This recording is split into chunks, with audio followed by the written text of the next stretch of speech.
alkanes. So by seeing the title itself, you will get doubt what is the meaning of alkane. So alkanes are one type of organic compounds. So these are open chain hydrocarbons.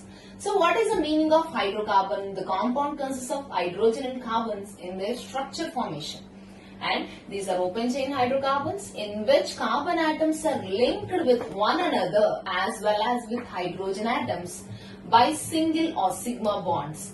You can see carbon open chain hydrocarbons. They are not like cyclic compounds like benzene. And these open chain hydrocarbons forms a carbon-carbon bond. One carbon atom is forming bond with another carbon as well as hydrogen atoms. And these bonds are formed through sigma bond formation. So you can observe all are single bonds or sigma bonds in this particular structure. So what is the meaning of sigma bond? Sigma bond is always formed by the end-on-end overlap of atomic orbitals like S and P. Okay, and we can say one more important point about alkanes. These are saturated compounds. So what is the meaning of saturated compounds? Saturated compounds are the compounds which consist of all single bonds. So if you take alkenes and alkynes, we can call them as unsaturated compounds because alkenes consist of double bond, alkynes consist of triple bond. So singly bonded compounds are called as saturated compounds in this organic part. And we can say these alkenes are sp3 hybridized.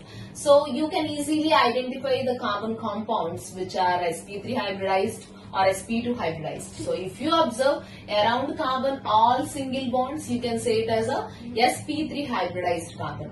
If around carbon, if you observe all one double bond, you can say it as sp2 hybridization. If around carbon, if you observe a triple bond, you can say it as a sp hybridization. So alkanes are the best examples of sp3 hybridized carbon. And these are also called as paraffins. So what is the meaning of paraffins? Para means less. Affinis means affinity. So these compounds shows less affinity towards any chemical reaction. So if you observe alkanes or alkynes, they readily undergoes different type of chemical reactions like oxidation or elimination. So they readily undergoes different chemical reactions and gives new product formation.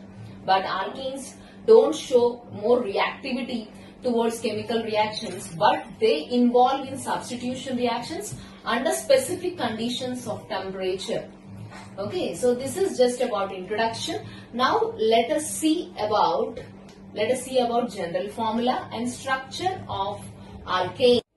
Now let us see about nomenclature of alkanes. So here you can see the general formula of alkanes, CnH2n plus 2. So in this particular table, I will show the structure, formation of alkane and naming of alkanes. Okay, so firstly here you can see then this formula N indicates the number of carbons. So I am taking the first column where you can see number of carbons. Next you can see the formula substitution. And then basing on that how structure will be written. And next the name of this particular compound. So if I take first one carbon. So I am substituting this N place with this number of carbons. So I am substituting 1 here. C1H2 into 1.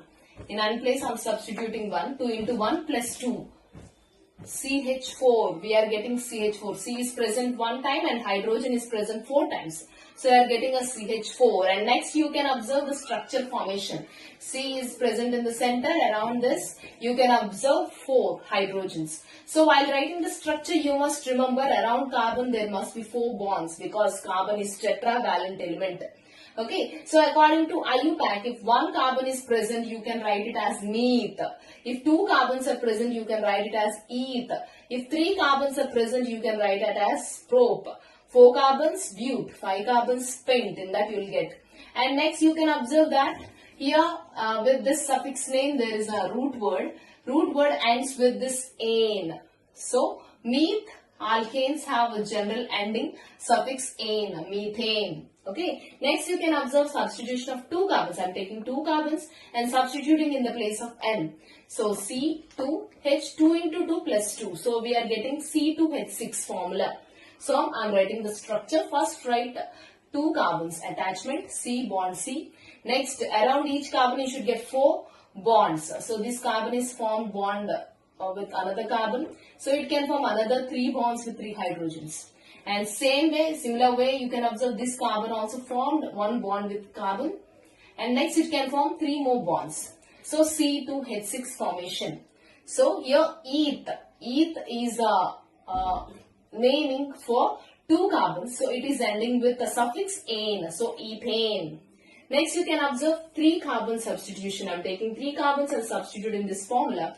So C3H2 into 3 plus 2. So you are getting a C3H8. So while writing the structure, first write 3 carbons straightly. So after writing 3 carbons, you can keep hydrogens according to the valency of carbon. So to the first carbon, you can attach 3 hydrogens because it is forming 1 bond with another carbon. Center carbon, you can observe it is formed 2 bonds with another 2 carbons. So you can write 2 hydrogens attachment. And third carbon is forming only 1 bond with the next carbon. So it can form 3 other bonds with 3 hydrogens. So totally C3 hydrogens are 8. So C3H8 name prop, 3 carbons prop, and it should end with a suffix called ane. So it is a propane. Next you can observe 4 carbons attachment. So in 4 carbons you can observe clearly I am substituted this 4 carbons in this formula. So C4H2 into 4 plus 2. So you will get C4H10.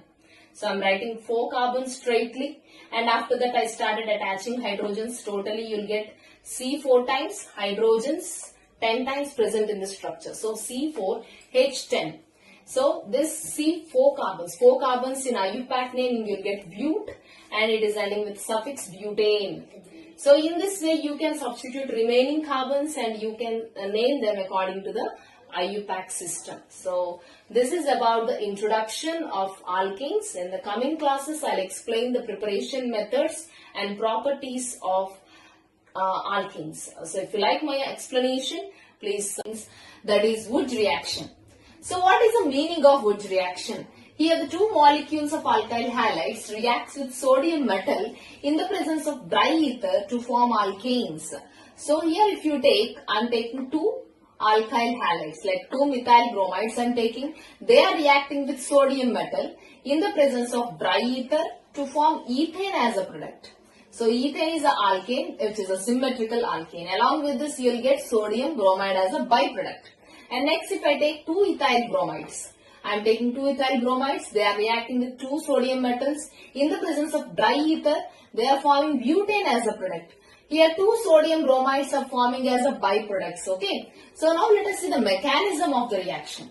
So in the mechanism, firstly I am taking 2 sodium metals. These sodium metals which are electropositive in nature, so they readily loses electrons out and forms a positive ion. So here 2 electrons are coming out and 2 sodium ions are forming from 2 sodium metals. Next what happens, these electrons, among these 2 electrons, 1 electron reacts with a methyl bromide now. So in methyl bromide, you know,